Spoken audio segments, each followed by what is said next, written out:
अज़ान टीवी के मुअज़्ज़ज़ दोस्तों, मैं हूं नदीम मुगल और आप तमाम देखने और सुनने वालों को अस्सलाम वालेकुम। नाज़रीन मोहतरम, इन दिनों पाकिस्तान में अर्तुगरुल का चर्चा हर जुबान पर नजर आता है। पीटीवी पर चलने वाले ड्रामे की वजह से पाकिस्तान अर्तुगरुल से काफी मायूस हो चुके हैं। इस वीडियो में हम आपको अर्तुगरुल गाजी की जिंदगी, इनकी बहादुरी और सबसे बढ़कर इनकी वफादारी के बारे में बताएंगे। लेकिन वीडियो में आगे बढ़ने से पहले हम हस्बे रवायत चैनल पर नए आने वाले दोस्तों से गुजारिश करते हैं कि वो हमारे YouTube के इस मुनफरी चैनल को सब्सक्राइब करते हुए साथ मौजूद घंटी के बटन को दबाकर ऑल नोटिफिकेशन ऑन कर लें, ताकि हमारी इल्मी, अदबी और मालूमाती वीडियो आप दोस्तों तक बआसानी पहुंच सके। तो चलिए बढ़ते हैं आज के मौजू की तरफ। नाज़रीन मोहतरम, अर्तुगरुल का कबीला खरासान में आबाद था, लेकिन चंगेज खान ने ख्वारिज़मी सल्तनत को तबाह किया तो इनका कबीला मिस्र की तरफ हिजरत कर गया।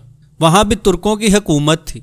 ख्वारिज़म से आने वाले कबाइल ने मिस्री तुर्कों के साथ जंगें लड़ी, लेकिन शिकस्त होने पर ये एशियाई कूचक, जिसे आजकल अनातोलिया के नाम से जाना जाता है, यहाँ आ गए।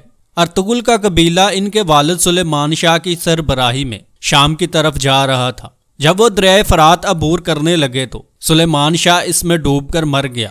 वालिद के इंतकाल के बाद कबीले की सरबराही अर्तुगरुल गाजी के हिस्से में आई, जो अपने बचे कुचे साथियों के साथ एशियाई कूचक की तरफ रवाना हुआ। जब अर्तुगरुल अपने कबीले का सरदार बना, इस वक्त इनका कबीला सिर्फ 420 घरानों पर मुश्तमिल था।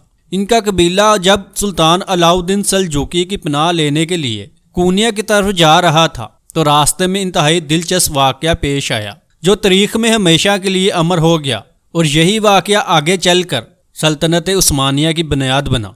हुआ कुछ यूं कि अर्तुगरुल का कबीला जब कोनिया जा रहा था तो रास्ते में अंगूरा के करीब अर्तुगरुल को दो फौजें लड़ती हुई नजर आईं। वो दोनों फौजों से वाकिफ नहीं था, लेकिन इसने कमजोर फौज की मदद का फैसला किया। इसने अपने 400 सवार लिए और जंग के मैदान में कूद पड़ा और कमजोर फौज के शाना बशाना लड़ने लगा। अर्तुगरुल ने मैदान में ऐसी जांबाजी दिखाई कि मुखालिफ फौज मैदान छोड़कर भाग गई। फतह हासिल करने के बाद अर्तुगरुल को पता चला कि इसने जिस फौज की मदद की है वो इसी अलाउद्दीन सल्जूकी की फौज थी, जिससे वो पनाह लेने जा रहा था, जबकि इसकी मुखालिफ फौज तातारियों की थी।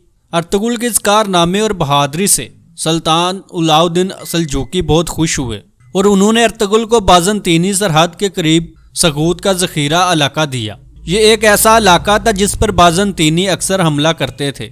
अर्तुगरुल ने चंद ही दिनों में सारे इलाके में अपनी शुजाअत की दाख बिठा दी।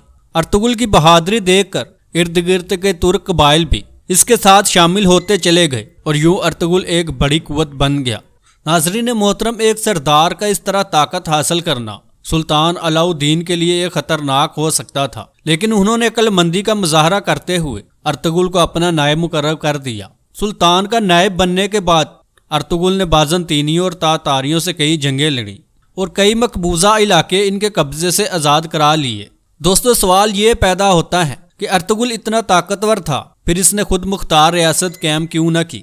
इस सवाल का जवाब अगर एक लफ्ज में दिया जाए तो वो है वफादारी।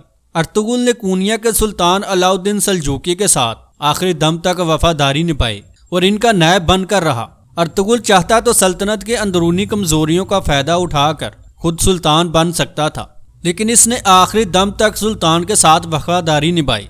बाद में सल्तनत उस्मानिया की बुनियाद रखने वाले उस्मान खान अव्वल ने भी अपने बाप अर्तुगरुल की तरह कोनिया के सुल्तान के साथ वफादारी निभाई और अपनी फतुहात के जरिए अपनी खुद की शान बढ़ाने की बजाय अपने सुल्तान की इज्जत में इजाफा किया। दोस्तों, हमें तुर्की के झंडे में चांद का निशान नजर आता है। यह दरअसल सुल्तान अलाउद्दीन सल्जूकी के झंडे का निशान था, जो अर्तुगरुल ने इनके नायब की हैसियत से बरकरार रखा और आज तक ये निशान तुर्कों की अजमत का कौमी निशान बन गया है।